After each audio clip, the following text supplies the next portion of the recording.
Shut up. तुम लोग उन बेशर्म लोगों में से हो जिनके दिल में किसी के लिए भी इज्जत नहीं। इज्जत? सबकी इज्जत करेंगे तो लूटेंगे किसकी? বৃষ্টি বৃষ্টি বৃষ্টি বৃষ্টি ভিলেন হয়ে দাঁড়িয়ে। মানে তুই ভাব একটা ম্যাচ দুটো টিম দুটো পুরোপুরি আলাদা রকমের কন্ডিশন পেল। সত্যি তাই। একজন পুরোপুরি ম্যাচ জেতার মতো কন্ডিশন আর একজন খালি আন্দার বাহার কন্ডিশন। ভাই একটা ম্যাচে যদি 5 বার 5খানা রেন স্টপ হয়েছে, মানে স্টপ স্টার্ট এই চালু হয়েছে। আদার দেন দ্যাট অস্ট্রেলিয়ার কিন্তু সেকেন্ড টিম এটা, অস্ট্রেলিয়া কিন্তু মানে ফার্স্ট টিম না কিন্তু। হ্যাঁ ফার্স্ট টিমে কে কে থাকতে পারতো আমরা সব এই আলোচনা করবো ভিডিওতে। তোর তারপরেও ইন্ডিয়া এই ম্যাচ অসফল। এর পিছনে অনেক কারণ আছে। ডিএলএস মেথড নিয়ে কিন্তু ইম্পর্টেন্ট কিছু বলার আছে আমাদের এই ভিডিওতে, লাস্ট অবধি দেখুন, আপনারা অনেক কিছু জানতে পারবেন। প্লাস হচ্ছে ডিএলএস মেথড নিয়ে যে কি কি লুপ হোল রয়েছে ডিএলএস মেথডের মধ্যে আমরা এই ভিডিওর মধ্যে সেটা নিয়ে আলোচনা করব। তোর অস্ট্রেলিয়ায় একটা জিনিস বিশ্বাস হচ্ছে না আমার শুনে, এটা অস্ট্রেলিয়ায় বলে পার্থের অস্ট্রেলিয়ার প্রথম ওডিআই উইনার। ও ভাই সাহেব, এটা বিশ্বাস করার মতো জিনিস, মানে এটা অবাক করা একটা স্ট্যাট। হ্যাঁ যে ভাই পার্থে প্রথম হ্যাঁ অস্ট্রেলিয়া জিতলো ওডিআই 2025 এ। হ্যাঁ। ও ভাই সাহেব, তো ইন্ডিয়ান 8 ম্যাচ উইনিং স্ট্রিক ভেঙে গেল শুভমন গিলের হাতে এসে, ঠিক আছে। পরপর 8টা ম্যাচ রোহিত শর্মা জিতিয়ে দিয়েছিল আর 9 নম্বর ম্যাচে এসে হেরে গেল। মানে প্রথম ডেবিউ ক্যাপ্টেন যে ওডিআই অস্ট্রেলিয়ায় আমরা পরাজিত। শুভমন গিলের রেকর্ডটা দেখ, টি20 ম্যাচ প্রথম হার, প্রথম ওডিআই ম্যাচ প্রথম হেরে গেল, টেস্ট ম্যাচ ছিল প্রথম ইংল্যান্ডে, ওই ম্যাচও হেরে গেছিল। Like king like Prince.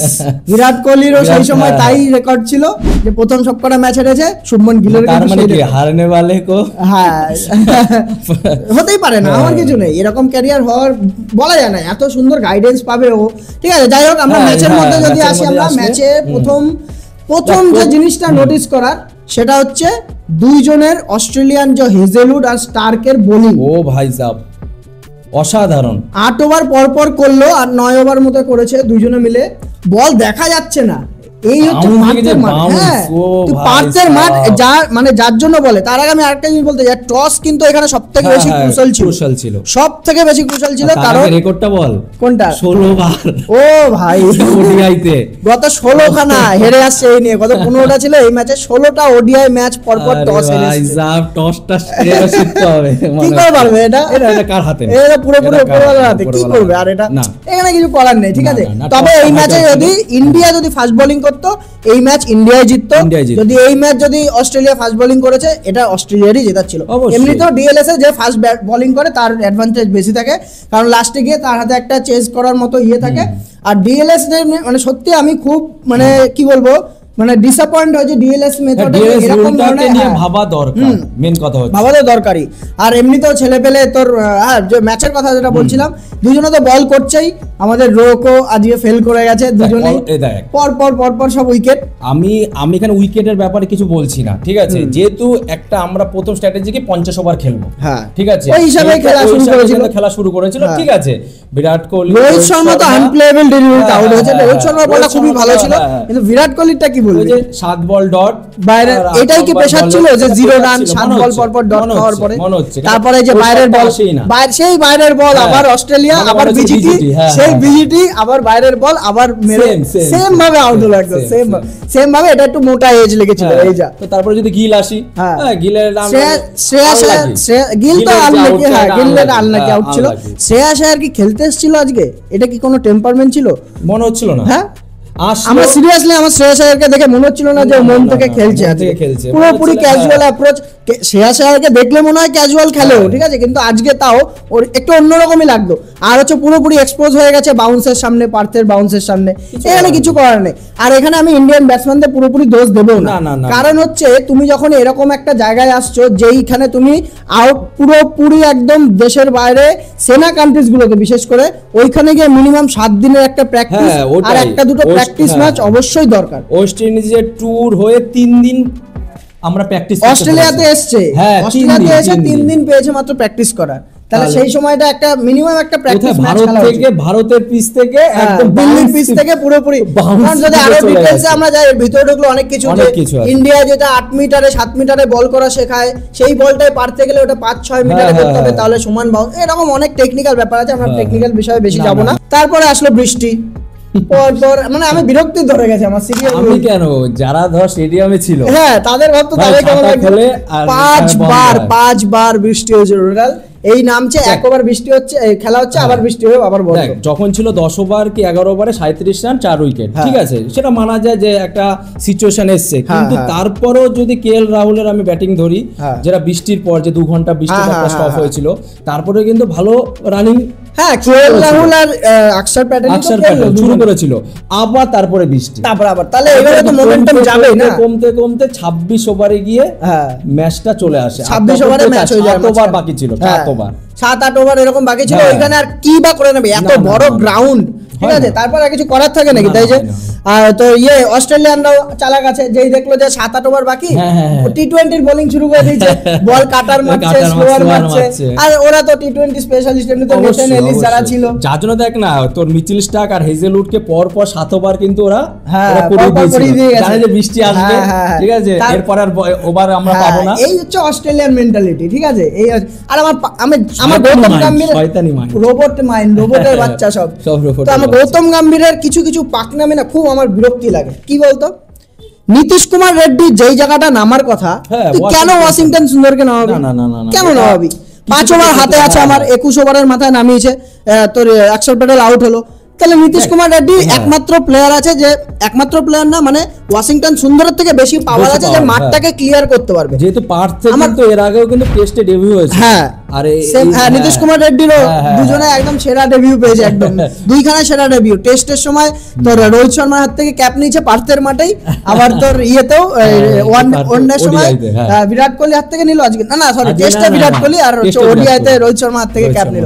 তো আমি সেটা বলছি না, সেটা বলছি হচ্ছে 5 ওভার বাকি থাকতে যদি নামাতো, রানটা আরো 20-30 রান বেশি হতো, একটা প্রেসার থাকে রে, দেশর একটা প্রেসার থাকে, একটা আলাদা রকম। তো ওইখানে ওয়াশিংটন, ওখানেও আমার লেফট রাইট দরকার, লাস্ট 5 ওভার বাকি আছে, কম্বিনেশন একটা শিখেছে, লেফট রাইট, আরে ভাই যেখানে যেটা দরকার সেটা তো তাকে সেখানে নামাবো।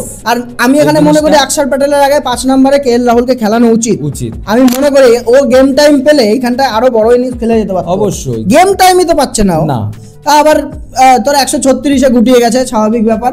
আর ডিএলএস যেখানে আসছে, ডিএলএস এখানে নিয়ে আমার কিছু বলার আছে। ডিএলএস মেথডে যে নিয়মটা করেছে 130 রান, 131 করলে জিতবে, ঠিক আছে। আমার একটা কথা বল আমাকে, যে আমি প্রথমে 50 ওভারে মেন্টালিটি নিয়ে নামছি খেলতে, ঠিক আছে, খেলতে নামছি, তো আমি নিশ্চয় স্লো খেলবো, 10 ওভারে 50, 10, 12, 13 ওভারে 50, আমি সেই হিসাবে খেলছিলাম। সেই হিসাবে খেলার পরে কি হলো, বৃষ্টি নামলো, বৃষ্টি নামার পরে এইখানটায় এসে ওভার করে দিল 26 ওভার, আমি লাস্ট অব্দি বলছি 26 ওভার করে দিল।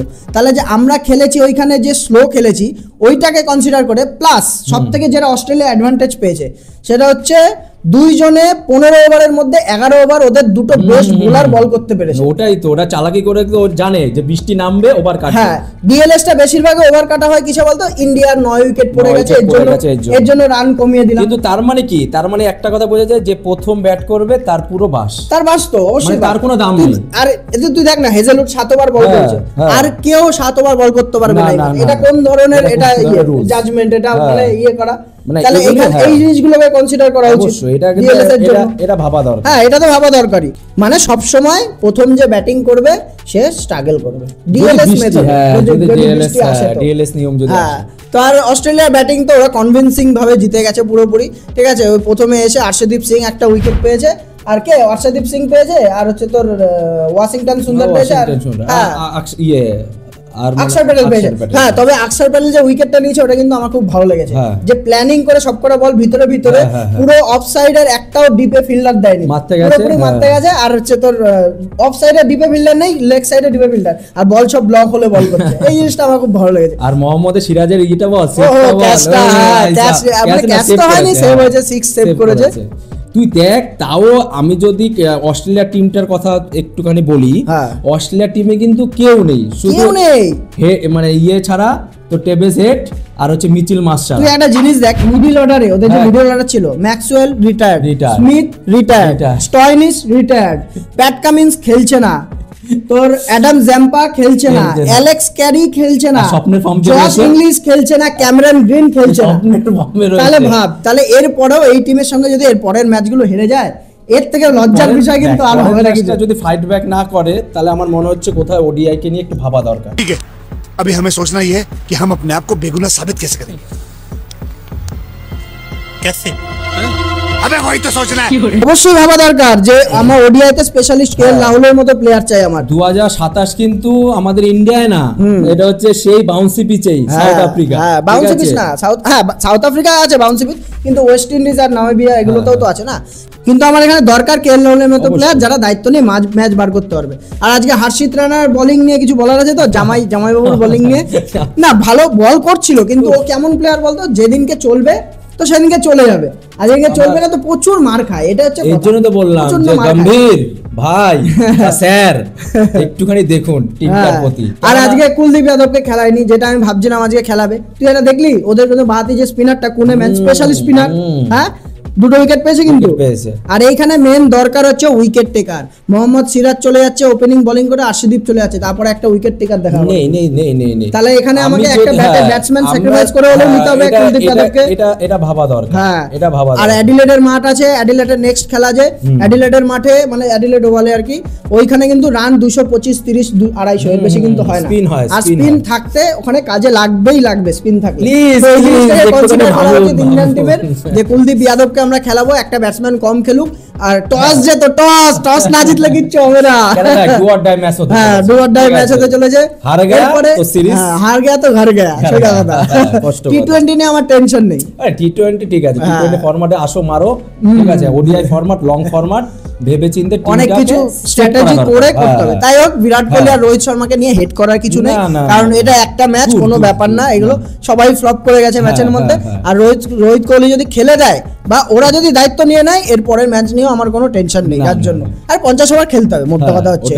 তো আজকের ম্যাচের রিভিউ এটাই ছিল। কেমন লাগলো বলবেন, কমেন্ট করবেন, একবার জানাবেন যে আপনাদের কি মতামত আছে, ডিএলএস মেথড নিয়ে জানাবেন কি আপনাদের বলার আছে। তো এই ভিডিও ভালো লেগে থাকলে অবশ্যই লাইক করুন, চ্যানেলটি সাবস্ক্রাইব করবেন এবং শেয়ার করুন বন্ধুদের সঙ্গে, যে নতুন দুটো জ্ঞান পাপি এসছে ইউটিউবে, এসে জ্ঞান দেয়, একটু দেখ, চেক আউট মার। তো দেখা হচ্ছে আপনাদের পরের ভিডিওতে। ভালো থাকবেন, সুস্থ থাকবেন, বাই।